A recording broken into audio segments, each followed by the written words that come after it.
Welcome दोस्तों at my YouTube channel the humanities. मैं NK. Jindran आप सभी का हमारे एक नए इनिशिएटिव जिसका नाम है NCERT's वन शॉट उसमें स्वागत करता हूं। हमने एक नए इनिशिएटिव को लॉन्च किया है। वो क्या है? जैसा कि नाम से ऑब्वियस है, हम NCERT's के जितने भी सब्जेक्ट हैं और उनके जो चैप्टर वाइज एक रिवीजन वीडियो लेके आएंगे। 10 से 15 मिनट में आपको इफेक्टिवली रिवीजन करवा दिया जाएगा। इसीलिए मैंने लिख कर रखा है, इसलिए ताकि मैं डिटेल में न चला जाऊं। इसकी वजह यह है कि एक तो हमारा जो ध्येय है कि समझ पैदा करना। हमने जो चैनल की शुरुआत की थी, समझ पैदा हो, समझ बने, तो NCERT लिखी ही इस तरीके से गई है कि बच्चे की एक ओवरऑल अंडरस्टैंडिंग डेवलप हो जाए।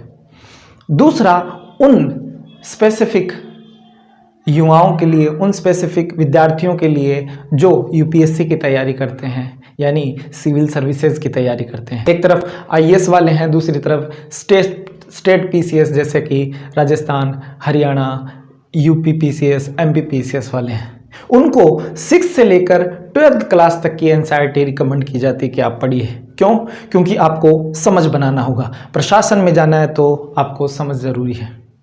तो इसीलिए आपके टाइम को, रिसोर्सेज को कम कर पाने में मदद कर सकें, इसलिए 10 से 15 मिनट में आपको हर चैप्टर का यहाँ इफेक्टिवली समझ के साथ वीडियो मिल जाएगा।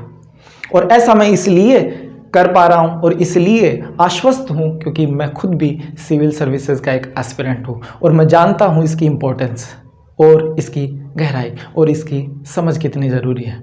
इसलिए आपका टाइम बच जाए तो हमने ये शुरुआत की है। चलिए, शुरू की हमने पॉलिटी से, चूँकि पॉलिटी 6th क्लास में होती नहीं है, सिविक्स के नाम से जानी जाती है, और एक समाज के बारे में ओवरऑल अंडरस्टैंडिंग होती है। और उसका पहला चैप्टर विविधता की समझ, अंडरस्टैंडिंग ऑफ डाइवर्सिटी, बहुत इंपॉर्टेंट है और बहुत अच्छा भी है। तो पहला है कि विविधता क्या है, पहला पॉइंट। तो विविधता जो एक कोई वस्तु है या कोई विषय है, उसकी विभिन्न किस्में को ही विविधता कहते हैं। दूसरे अर्थों में बहुत सारी चीज़ों का एक साथ होना, एक जगह पर होना भी विविधता है। The wide variety of the something is called diversity. अभी हम विविधता की समझ बनाते हैं। अकॉर्डिंग टू NCERT आपको बच्चों को 3 चित्र बनाने के लिए दिए जाते हैं। वो क्यों दिए जाते हैं भला? इसलिए कि जो बच्चा चित्र बनाता है, जो पेंटिंग करता है, वो अलग अलग होती है। तो उनको बताने के लिए कि देखिए आपने अलग अलग पेंटिंग बनाई है, यही डाइवर्सिटी है, यही विविधता है। विविध होना, अलग अलग होना। अगला एग्जाम्पल जो है वो 2 समीर के किस्सों के साथ बताया गया है। अब वो क्या है? एक समीर जो है वो गरीब है, अखबार बेचता है चौराहे पर और हिंदी जानता है। दूसरा समीर पढ़ा लिखा है, बड़ा आदमी है और अंग्रेजी बोलता है। उससे ये दिखाने की कोशिश की गई है कि देखिए हम भाषा में, ठीक है, हमारे कल्चर में विविधताएं मिलती हैं। जब वो आपस में किसी चौराहे पर मिलते हैं तब एक दूसरे से बातचीत करते हैं और एक दूसरे के बारे में और जानते हैं।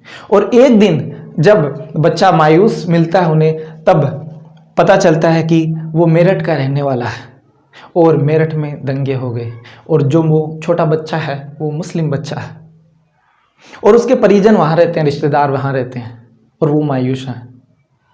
और हमें ये दिखाने की भी कोशिश की गई है कि विविधता को अगर हम नहीं समझेंगे तो कैसे वो भेदभाव के जरिए हमारे देश की एकता के लिए खतरा भी पैदा हो सकता है। फिर आगे विविधता और असमानता की समझ भी हमें देने की कोशिश की गई कि एक तरफ वो अमीर है या अच्छे परिवार से है और दूसरी तरफ वो गरीब है, वो मजबूर है अखबार बेचने को। ये असमानता क्या होती है? विविधता भी भिन्नताएं, डिफरेंसेस हैं, और असमानता भी डिफरेंसेस हैं, लेकिन ये समाज में आपके पास संसाधन कितने, रिसोर्सेज कितने हैं, अवसर कितने हैं, उसके हिसाब से अंतर आ जाए जब उसे असमानता कहते हैं। असमान होने की स्थिति असमानता है। जो उसके लिए एक एग्जाम्पल जाति व्यवस्था का दे रखा है। जाति व्यवस्था कैसे असमानता को जन्म देती है, क्योंकि अगर आप एक ही जाति में पैदा होते हैं तो आप बाउंड हो जाते हैं उसी काम को करने के लिए। ट्रेडिशनली, परंपरागत रूप से यही जाति का सिस्टम है। फिर आगे बताया गया कि विविधता हमारे जीवन को कैसे समृद्ध करती है, किस तरीके से। तो आपको इस बात का ख्याल रखना होगा कि हमारी जो इंद्रियां हैं उनकी प्रकृति और प्रवृत्ति ही ऐसी है। हमारे पास 5 सेंसेस है, 5 इंद्रियां हैं। हमारी इंद्रियों की विशेषता है कि हमें कुछ नया चाहिए, वरना हमें बोरियत महसूस होगी, हम आगे नहीं बढ़ पाते, हम विकास नहीं कर पाते। जैसे आपके एग्जाम्पल दे रखे हैं कि देखिए, हम अलग अलग धर्मों से अलग अलग खाना खाते हैं, अलग अलग त्यौहार मनाते हैं, कपड़े पहनते हैं, भाषाएं हैं, कहानियां हैं। कहानियों के माध्यम से बड़ा अच्छा समझाया गया है कि हम जानवरों की, राजा रानियों की, राजा महाराजाओं की, भूत प्रेतों की और साहसिक कहानियां पढ़ते हैं। ये विविधता है। हम उनसे नए नए विचार सीखते हैं, समझते हैं। और ये जो कहानियां हैं आपको किताब से, हमारे वास्तविक जीवन से और हमारी कल्पना शक्ति से जन्म लेती है।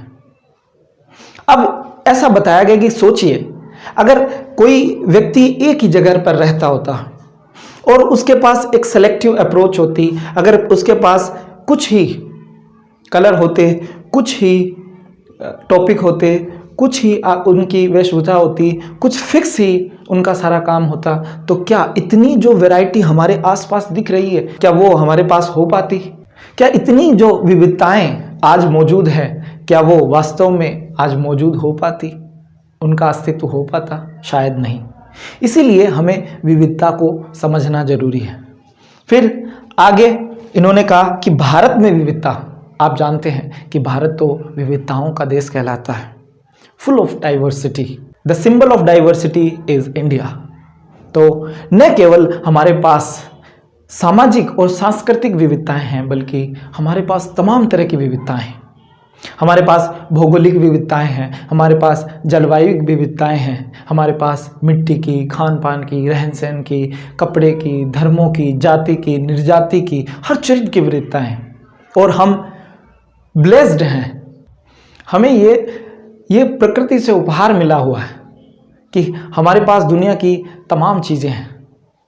तो भारत की विविधताओं का हमें समझ होना बहुत ज़रूरी है। क्यों?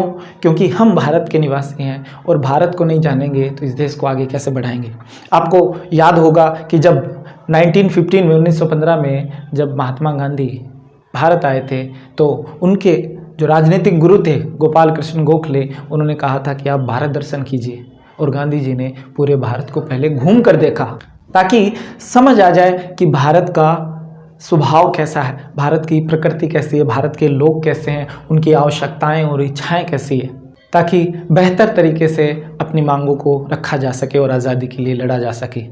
इसी तरीके से आगे है कि हम विविधता को कैसे समझें, या दूसरे शब्दों में कहें तो विविधता को प्रभावित करने वाले कारक क्या है। आखिर ये विविधता इतनी है क्यों? आपके जहन में एक सवाल आना चाहिए कि विविधताएं इतनी आई क्यों? तो देखिए, हम यात्राएं करते हैं, क्यों करते हैं? हम करते हैं कि कमाने खाने के लिए, एक जगह से दूसरे जगह जाते हैं घूमने के लिए, तीर्थ यात्राओं के लिए, बसने के लिए, हम कहीं कोई त्रासदी आ जाए उससे बचने के लिए, कहीं कोई अकाल पड़ जाए तो दूसरी जगह जाते हैं, हम अपनी नातेदारों और रिश्तेदारों से मिलने के लिए जाते हैं। यानी बहुत सारी वजह है जहां हम जाते हैं। उसके साधन भी अलग अलग हो सकते हैं। एक ज़माना था जब हम ऊंट पर या घोड़ों पर या बैलगाड़ियों की सवारियां करते थे, फिर जहाज आए, पानी के जहाज, आजकल हवाई जहाज और तरह तरह के अलग साधन आपको मौजूद दिखेंगे। तो ये बदलता रहता है क्रम। फिर इससे होता क्या है? इससे होता है कि एक व्यक्ति जब दूसरी जगह जाता है तो अपना कल्चर वो साथ लेके जाता है, अपनी तहजीब उसके साथ होती है, उसका खान पान, उसका रहन सहन, उसके कपड़े, उसकी वेशभूषा, जो भी है वो अपना उस जगह साथ लेकर जाता है। दूसरा फैक्टर वहाँ ये काम करता है कि जहाँ वो जाता है वहाँ की कुछ परिस्थितियाँ होंगी, और जहाँ जाता है वहाँ का अपना कल्चर होगा, और उस कल्चर से प्रभावित होकर अपना कुछ और उनका कुछ दोनों का मिलने से एक नई संस्कृति बनती है, एक मिली जुली संस्कृति बनती है, और उससे विविधताओं का जन्म होता है। कहने का तात्पर्य है कि दो चीज़ें सबसे ज़्यादा विविधता को प्रभावित करती है। एक होती है भौगोलिक परिस्थितियाँ और दूसरी है ऐतिहासिक परिस्थितियाँ। यानी भौगोलिक कारक और ऐतिहासिक कारक क्या है, और इसको समझाने के लिए आपके एनसीईआरटी में दिया गया है कि एक लद्दाख है, दूसरा केरल है। इन दोनों की कहानियां हैं, दोनों की केस स्टडी है। आप लद्दाख की देखिए, लद्दाख का ऐतिहासिक क्रम अलग रहा और उसकी भौगोलिक परिस्थितियां अलग है। जैसे लद्दाख को जब देखेंगे तो भारत के उत्तरी हिस्से में, जम्मू कश्मीर के उत्तरी पूर्वी हिस्से में। अब वहां भौगोलिक परिस्थितियां ऐसी है कि खेती नहीं हो सकती, वहां ठंड रहती है, बल्कि वो तो रेगिस्तानी इलाका है और रेगिस्तानी इलाके होने की वजह से वहां खेती की वो परंपराएं प्रचलन में नहीं आई। इसलिए वहां जो है चरवाहे मौजूद होते हैं और वहां भेड़ और बकरियों को पाला जाता है और उनकी ऊन निकाली जाती है। और एक वहाँ बहुत ही फेमस ऊन है पश्मीना, और उन पश्मीना ऊन से शॉल बनता है और वो बड़ी महंगी होती है लेकिन बड़ी मजबूत होती है, और इनको बेचकर वो अपनी आमदनी, अपनी जीविका चलाते हैं। दूसरी तरफ वो व्यापार भी करते हैं।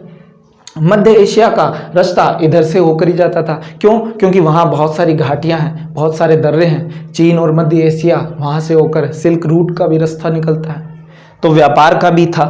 और बौद्ध धर्म भी तिब्बत पहुँचा लद्दाख के माध्यम से, और 12वीं सदी बाद में इस्लाम भी वहाँ आया। तो इस तरीके से उसकी अपनी एक भौगोलिक परिस्थिति है और अपना एक ऐतिहासिक कालक्रम है जो वहाँ की विविधताओं को दर्शाता है। तो वहाँ हिंदू, मुस्लिम और बौद्ध वो एक साथ रहते हैं। दूसरी तरफ आप केरल देखिए, जहाँ लद्दाख भारत के उत्तरी हिस्से में स्थित है, वहीं केरल भारत के दक्षिणी हिस्से में स्थित है और वहाँ आपको समुद्रिक सीमा मिलेगी। अब उसकी परिस्थितियाँ अलग हैं। आप अगर केरल को देखें तो वहाँ भौगोलिक परिस्थितियों को देखें तो बहुत सारी पहाड़ियों से घिरा हुआ क्षेत्र है, दूसरी तरफ समुद्र लगता है। तो वहाँ की जो भौगोलिक और जलवायु परिस्थितियाँ, वहाँ मसाले ही होते हैं और मसालों का व्यापार बहुत सालों से हो रहा है। शुरुआत में अरबी और यहूदी व्यापारी करते थे और वहाँ से जब इस्लाम का आगमन हुआ तो वहीं से मुस्लिम्स आए और दूसरी तरफ यहूदी आए, और उसके बाद में सेंट थॉमस जो संत थे वो आए, वो ईसाइयत को लेके आए। इस तरीके से आप हिंदू, मुस्लिम, सिख, ईसाई, यहूदी वगैरह सब आपको वहाँ दिखाई देंगे। और भौगोलिक परिस्थिति के कारण आपको वहाँ मसालों की खेती दिखाई देगी। और उसके बाद में 15वीं-16वीं सदी में आपको यूरोपीय आते हुए दिखाई देंगे और चीनी व्यापारियों का भी आगमन वहाँ हुआ है, उसके भी निशान मिलते हैं। कैसे? मछली पकड़ने के लिए वो जिस जाल का प्रयोग करते हैं वहाँ उसे चीना वला भी कहते हैं, चीना वला कहते हैं। वो क्यों? ये दिखाता है कि वहाँ चीनी प्रभाव था, कभी चीनी वहाँ आए होंगे। दूसरी तरफ वो तलने के लिए जिस बर्तन का इस्तेमाल करते हैं वो उसे चीना चट्टी भी कहते हैं। तो चीना चट्टी, इससे समझ में आ रहा है कि हमें कि चीनी भी कभी यहाँ आए थे। तो इस तरीके से आपने देखा कि विविधता को प्रभावित करने वाले कारक कौन से हैं? वो हैं ऐतिहासिक क्रम और भौगोलिक परिस्थितियाँ। फिर अगला एक पॉइंट है विविधता में एकता, और यही हमारी सबसे बड़ी खासियत है और खूबसूरती भी। आज पूरी दुनिया में भारत सदियों से इस बात का सबूत रहा है और प्रमाण रहा है कि विविध लोग एक साथ रह सकते हैं। जहाँ यूरोप में भाषा और नस्ल के आधार पर पूरा यूरोप बंटा हुआ है, वहीं भारत पूरी दुनिया के सामने मिसाल है कि कैसे विविधता में एकता लाई जा सकती है और एक साथ रहा जा सकता है।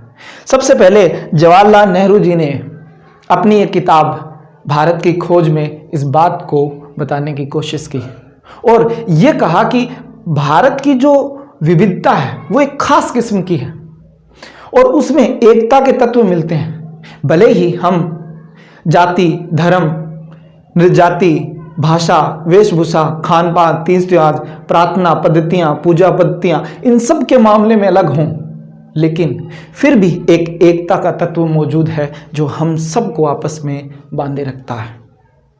और इसी विविधता में एकता का फिर उन्होंने नारा दिया, यूनिटी इन द डाइवर्सिटी। तो बस इसी के बारे में ये चैप्टर आपको बताता है कि कैसे विविधता का महत्व है और कैसे विविधता आती है और किस तरीके से हम विविध होने के बावजूद भी एक हो सकते हैं। मुझे उम्मीद है कि आप विविधता की समझ बना चुके हैं और जब भी जहाँ कहीं भी आपको मौका मिले आप वीडियो को चलाइए और विदिन 15 मिनट आप समझ के साथ इस चैप्टर को रिवाइज कर सकते हैं और अपनी समझ बना सकते हैं। मार्क्स तो यकीनन आ ही जाएंगे। चलिए अगले वीडियो में जल्दी ही मुलाकात होगी। इतने वक्त के लिए मैं इजाज़त चाहता हूँ। शुक्रिया।